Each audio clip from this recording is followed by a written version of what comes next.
Okay then, so now we know the Battlefield 5 closed alpha will begin tomorrow. Very exciting times, and we're going to be able to play on the map Arctic Fjord, which we saw at EA Play, and we'll be able to play Grand Operations Day 1 and 2 on this map, which is Airborne and Breakthrough, but also Conquest on this map too, and I'm very much looking forward to trying out the new version of Conquest. I haven't played it yet, so this is going to be good. Also, I will be allowed to stream and record gameplay, so tomorrow and Friday I'll be doing a BF5 closed alpha stream on YouTube, and I'm going to have lots of codes to give away, so if you're interested in that, make sure to tune in on YouTube tomorrow. It's going to be a blast, and I'm looking forward to see what's different in the closed alpha build of the game than they had at EA Play. Like, will we be able to drag people now? Will there be some of the features in there that we've heard about that weren't in there? And also, I'm really looking forward to playing the game at 4K, just seeing exactly how good it can look. It's going to be a good time. Anyways, on to saying goodbye to BF1.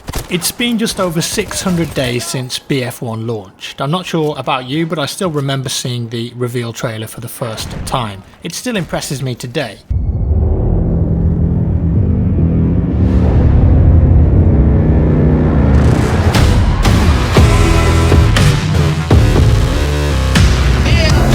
Not everyone loved BF1, it certainly went in a slightly different direction compared to some older Battlefield games, but I still think it was a lot of fun regardless, especially after some tweaks and changes, much like with what happened to BF4. That being said, the game is coming towards the end of its life now. In October this year, the next game, Battlefield 5, is going to release, and when it does, I don't think I'll be able to come back to BF1 all that often, if I'm being honest. Just the idea of having a more skill-based shooter with less spotting and actual gun mechanics is a dream to me, and the thought of going back to BF1 after playing that, well, it would be tough. Of course, there's still a number of months before October, so we've got plenty of time left with BF1, and that's still going to be our main Battlefield fix. But today, BF1 has received what will be the final monthly patch, and maybe the last patch full stop.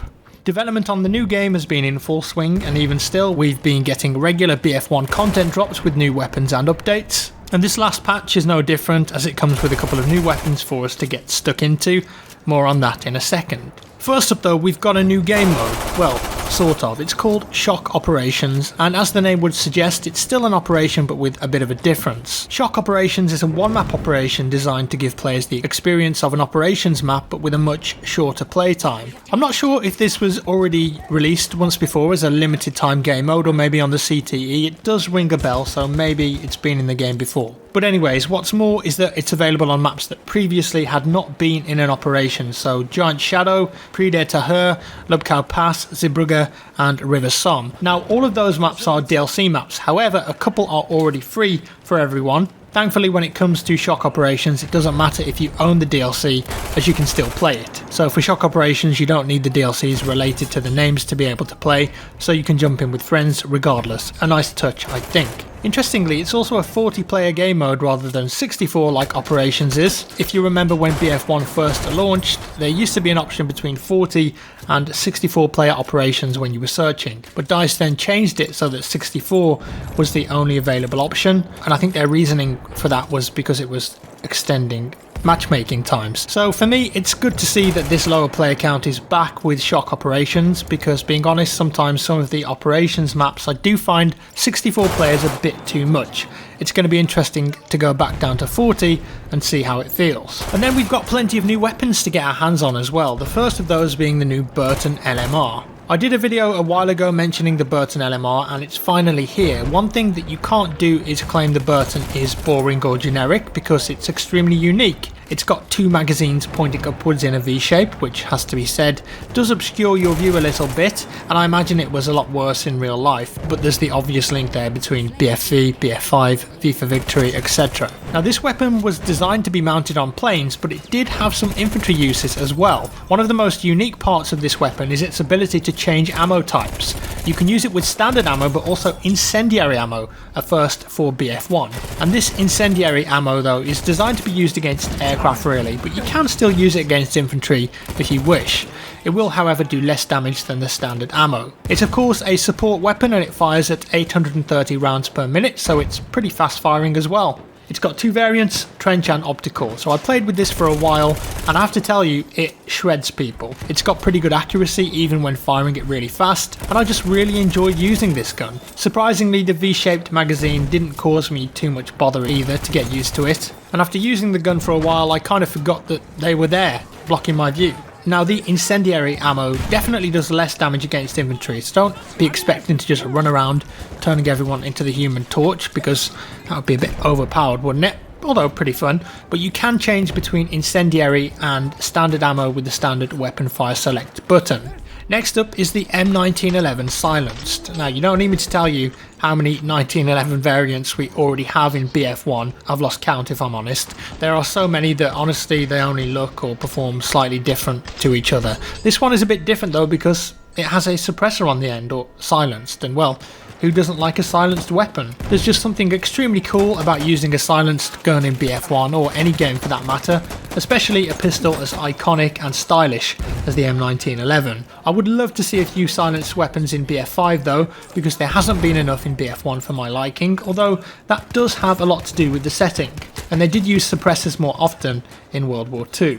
We also get a few new weapon variants as well, including the Annihilator Storm. We've already got two Thompson variants in the game, the M1919 SMG and the Annihilator Trench, but now we get the Annihilator Storm. Sounds like a kid's toy. Honestly, there isn't a whole lot of difference between this one and the other two.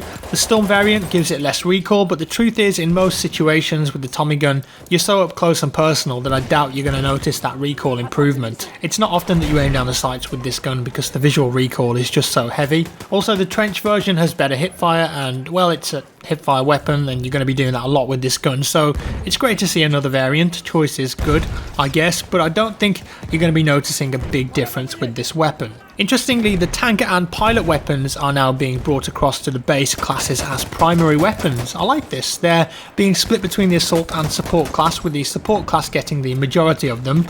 I wonder if that's to increase support use, maybe.